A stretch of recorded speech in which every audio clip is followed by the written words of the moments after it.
Millions of people see these four letters every single day. INRI. On crosses, on rosaries, in hospitals, prisons, homes. And most people have no idea what they mean. But that's not even the shocking part. The real shock. Those four letters hide three secrets. Secrets so powerful that the priests of the first century panicked and ran to Pilate, begging him to erase them. Three secrets, three languages, one truth. Nobody could stop. Let's start simple. INRI, in Latin, Jesus of Nazareth, King of the Jews. Sounds like a charge, right? Wrong. It wasn't written as an accusation. It was written as a title. Not, he claimed to be king. Not accused of being king. Just, king. Official.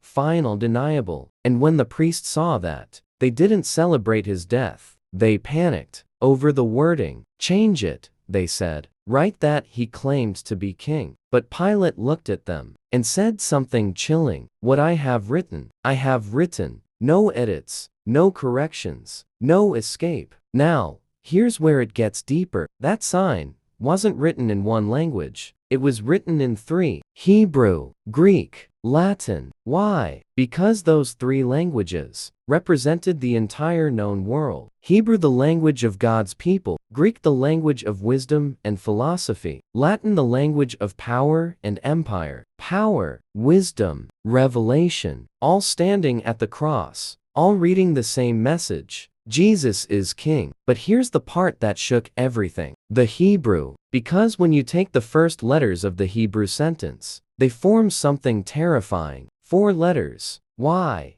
H, W, H. The name of God. The name no one dared to speak. The name whispered once a year in secret. And now, it was written above a dying man, in front of thousands, public, visible, unstoppable. That's why the priests ran, not because of Rome, not because of the execution, but because the name of God was hanging over Jesus. And Pilate, he had no idea what he'd done. To him, it was revenge. To God, it was revelation. Think about this. The most powerful empire in the world wrote the truth. Without knowing it, the most religious leaders tried to erase it and couldn't. And the only one who had the power to stop everything chose to stay on the cross. And then something even bigger happened. Because those three languages weren't random, they were a signal, a message to the entire world, that this wasn't just for one nation, not just for one people, but for everyone.